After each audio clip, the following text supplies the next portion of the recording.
લોકસભાની ચૂંટણી પૂર્વે ઊંઝાના પૂર્વ એમએલએ નારાયણ પટેલની નારાજગીનો મામલો સામે આવ્યો છે. નારાયણ પટેલ જૂથ લડી લેવાના મૂડમાં છે, જેને લઈને નારાયણ પટેલ જૂથ આગામી દિવસોમાં મોટો ધડાકો કરી શકે તેવી શક્યતાઓ સેવાઈ રહી છે. મહત્વનું છે કે મહેસાણા ઊંઝા એપીએમસી ચૂંટણીની બીજી મતદાર યાદીમાંથી 900 કરતાં વધુ મતદારોના નામ કમી થતા હોબાળો થયો હતો અને ઊંઝા એપીએમસીની મતદાર યાદીમાંથી મંડળીઓના નામ કમી થવાના મામલે હાઈકોર્ટમાં અરજી કરવામાં આવી હતી. નોંધણી રદ થઈ હોવી તેવી મંડળીઓએ હાઈકોર્ટમાં અરજી કરી હતી, જેમાં નોંધણી ખોટી રીતે રદ થઈ હોવાનો મંડળીઓએ આક્ષેપ કર્યો હતો.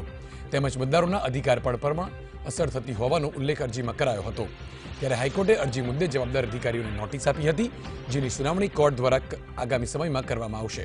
મળતી માહિતી મુજબ આ મામલે નારાયણ પટેલનું જૂથ પુરાવા એકત્ર કરી રહ્યું છે. તેમજ હાઈકોર્ટમાં કરેલી રીટના નિર્ણય બાદ પુરાવા સાથે તેઓ મેદાનમાં આવશે. ત્યારે આશાબેન પટેલની મુશ્કેલીઓ પણ વધી શકે છે. સંવાદદાતા કમલેશ રાવલ ફોનલાઈન પર છે. જી કમલેશ, નારાયણ પટેલ હવે આગામી સમયમાં ચૂંટણી લડી લેવાના મૂડમાં હોય તેમ લાગી રહ્યું છે. ત્યારે અગાઉ પણ 900 મતદારોના નામ પણ કમી કરાયા હતા. ત્યારે નારાયણ પટેલનું જૂથ એકત્ર કરી રહ્યું છે પુરાવા. શું માહિતી મળી રહી છે?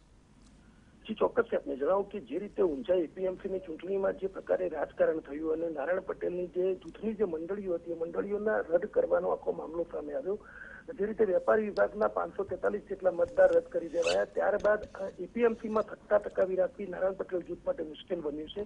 પરંતુ હવે નારાયણ પટેલ જૂથ પણ લડી લેવાના મૂડમાં હોય તે પ્રકારની એક માહિતી પ્રાપ્ત થઈ છે અને આગામી દિવસોમાં નારાયણ પટેલનું જૂથ એક મોટો ધડાકો કરી શકે તેવી પણ શક્યતા છે. હાલમાં નારાયણ પટેલના જૂથ દ્વારા વિવિધ પુરાવા એકત્ર કરાઈ રહ્યા છે અને જે રીતે હાઈકોર્ટમાં જે રીટ પિટિશન કરવામાં આવી છે, આ રીટ પિટિશનનો નિર્ણય થયા બાદ તેઓ આ ધડાકો કરી શકે છે અને જેમાં આશાબેન પટેલ ભાજપમાં જોડાવાથી લઈને અનેક મહત્વપૂર્ણ ખુલાસાઓ પણ નારાયણ પટેલ જૂથ દ્વારા થઈ શકે છે. હાલમાં આ પ્રકારે જે માહિતી બહાર આવી છે તે મુજબ હાલમાં આ મામલે ઊંઝા અને આસપાસના વિસ્તારોમાં જે મંડળીઓ રદ કરવાના મામલે પણ પુરાવા એકત્ર થઈ રહ્યા છે. સાથે સાથે આશાબેન ભાજપમાં આવ્યા તે મામલે પણ પુરાવા એકત્ર કરવામાં આવી રહ્યા હોવાની માહિતી બહાર આવી છે.